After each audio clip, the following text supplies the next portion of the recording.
আসলে যারা কষ্ট সহ্য করতে পারে না, বিশ্বাস করো তাদের কপালেই কষ্ট বেশি থাকে। হাসি মুখে আছি বলেই ভেবো না সুখে আছি। দাওয়াত রইল মনের ভিতরটা ঘুরে আসার। কি চমৎকার কথা, তাই না? প্রয়োজন পড়লে মানুষ সম্পর্ক তৈরি করে, আর প্রয়োজন শেষ হলে সম্পর্ক ভেঙে দেয়। একটা মানুষ তখনই একা চলতে পছন্দ করে যখন সে দেখে তার চারিপাশে প্রত্যেকটা মানুষ তাকে ঠকাচ্ছে। মানসিক শান্তির জন্য কত শত মানুষ মারা যাচ্ছে। আহারে জীবন। একটা কথা কি জানো, মনে কষ্ট নিয়ে সবকিছু করা যায়, শুধুমাত্র রাতে ঘুমানো যায় না। কোন একদিন আমিও চলে যাব এই শহরের মিথ্যা মায়া ত্যাগ করে। আমি নিজ থেকে হাসতে ভুলে যাইনি, আমাকে শেখানো হয়েছে। তুমি তাকেই ভুলে যাও যে তোমার কথার মাধ্যমে আঘাত করে। মনে রেখো, শারীরিক আঘাতের চেয়ে মানসিক আঘাত বেশি ভয়ঙ্কর। বিপদে পড়ে দেখো, আপন আর আপন নাই। টাকা আমার বড় বন্ধু, টাকার উপরে কিচ্ছু নাই।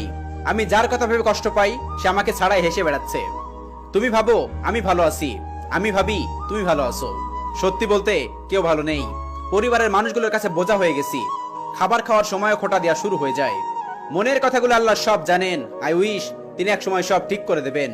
বৃষ্টি শেষে কিন্তু রোদ আসে, আর সমস্ত কষ্টের পরে কিন্তু সুখ আসে। আর আমি না হয় ওই সুখের আশায় রইলাম। আমি সবার মন ভালো রাখার চেষ্টা করি, কিন্তু সবাই ভুলে যায় আমার একটা মন আছে। কিছু মানুষ একাই সুন্দর, যেমন আমি। কেউ কারোর পাশে সারা জীবন থাকে না। সময়ের সাথে সাথে সব সম্পর্ক ভিন্নতা রূপ নেয়। হাসি দিয়ে হয়তো অনেক কিছু প্রকাশ করা যায় না, কিন্তু অনেক কিছু আড়াল করা যায়।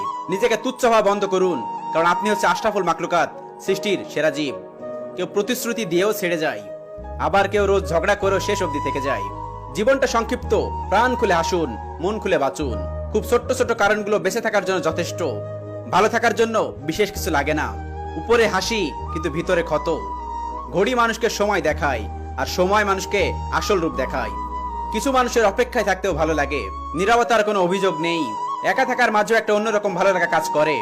না আছে কাউকে হারানোর ভয়, আর না আছে কাউকে ফিরে পাওয়ার আশা।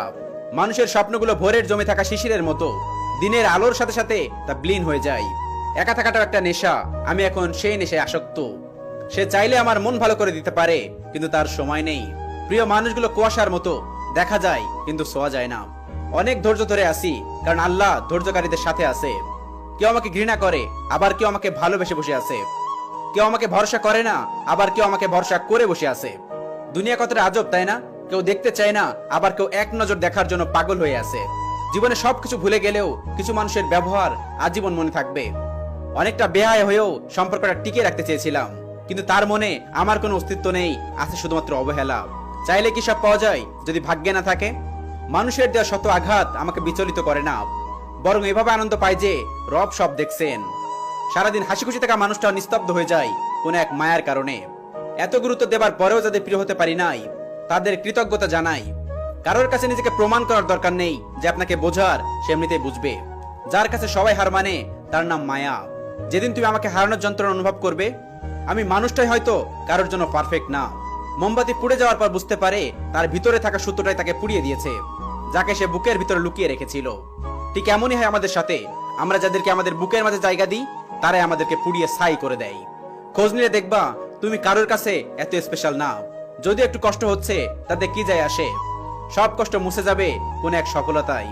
এক সময় শ্রেষ্ঠ বন্ধুত্ব এখন শুধু অনলাইনে দুটি লাইক আর একটি কমেন্টসে সীমাবদ্ধ। সম্পর্কে নাম থাকাটা জরুরি নয়, টান থাকাটা জরুরি।